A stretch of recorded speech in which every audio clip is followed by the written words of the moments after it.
जो हिमंता बिस्व शर्मा कभी राहुल गांधी से मिलने के लिए तरसते थे, तड़पते थे, उनसे मिलने के इंतजार में कई कई रातें और दिन काट दिया करते थे, गुजार दिया करते थे, उनकी शान में कसीदे पढ़ते पढ़ते उनकी जुबान थकती नहीं थी। आज वही हेमंता बिस्व शर्मा राहुल गांधी पर एफआईआर करवा रहे हैं, जेल में बंद करने की धमकी दे रहे हैं, राहुल गांधी को मंदिर में प्रवेश करने से रोक रहे हैं, भारत जोड़ो न्याय यात्रा के काफिले पर हमले करवा रहे हैं, यात्रा को सुरक्षा देने से साफ और साफ इनकार कर रहे हैं, यात्रा से जुड़े पोस्टर बैनर फाड़े जा रहे हैं, राहुल गांधी के खिलाफ अनाप शनाप बयान दे रहे हैं। और सबसे बड़ी बात यह है कि हिमंता बिस्व शर्मा की इन्हीं हरकतों ने असम में कांग्रेस को नुकसान पहुंचाने की जगह भारी फायदा पहुंचा दिया है, उसके नेताओं की अंतरात्मा को झकझोर दिया है, कार्यकर्ताओं को सक्रिय कर दिया है,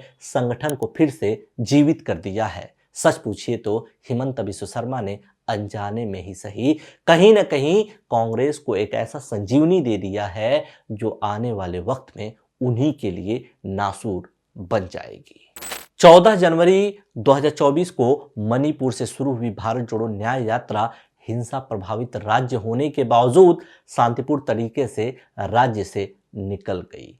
नागालैंड में भी यात्रा पूरी तरह से पीसफुल और शांतिपूर्ण रही। सारी समस्या तब शुरू होती है जब 17 जनवरी 2024 को रात में नागालैंड से होते हुए जैसे ही भारत जोड़ो न्याय यात्रा असम में प्रवेश करती है।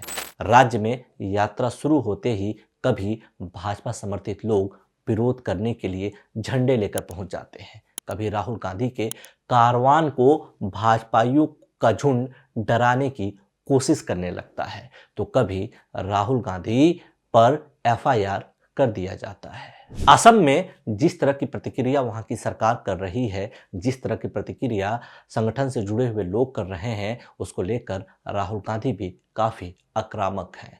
कभी वो भाजपाइयों की झुंड से मुकाबला करने के लिए अकेले ही सामने आ जाते हैं।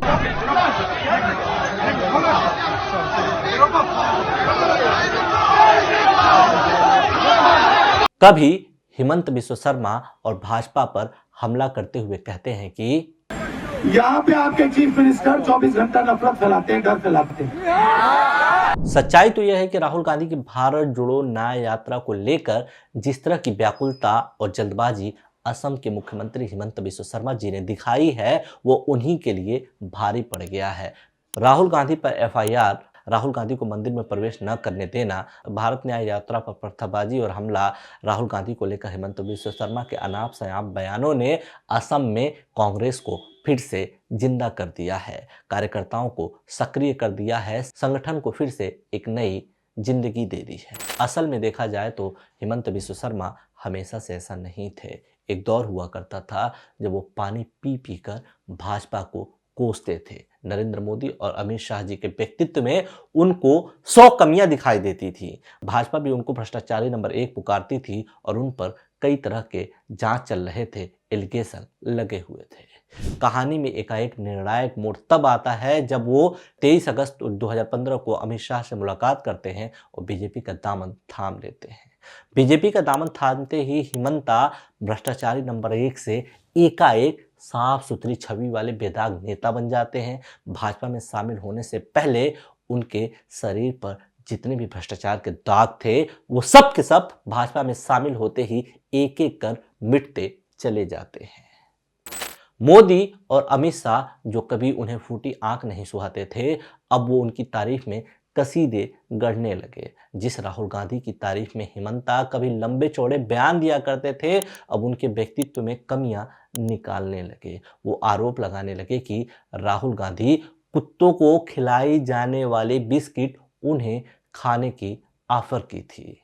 जिन मुसलमानों के साथ और सहयोग से उन्होंने राजनीतिक पारी की शुरुआत की, अब उन्हीं मुसलमानों से उनको दिक्कत और परेशानी होने लगी है। सच्चाई तो यह है कि हिमंता को कांग्रेस ने बहुत कुछ दिया है। साल 2001 में पहली बार विधायक बनने से लेकर साल 2016 तक के सफर के दौरान 4 बार विधायक बने और हर बार कांग्रेस की सरकार में कैबिनेट मंत्री भी बने। इससे अब इस बात का अंदाजा तो लगा ही सकते हैं कि हिमंत बिस्व शर्मा असम कांग्रेस में शुरू से ही एक हैवीवेट नेता रहे हैं, जिनकी राज्य इकाई ने प्रॉपर वेटेज भी दिया है, सम्मान भी दिया है।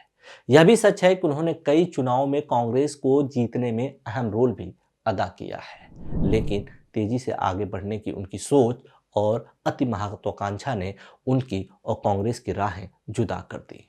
मामला तब बिगड़ने लगा जब साल 2014 में हिमंता की तत्कालीन सीएम तरुण गोगोई से अनबन शुरू हो गई। मामला पूरी तरह आउट ऑफ कंट्रोल हो गया जब 21 जुलाई 2014 को हिमंता ने सभी पदों से इस्तीफा दे दिया।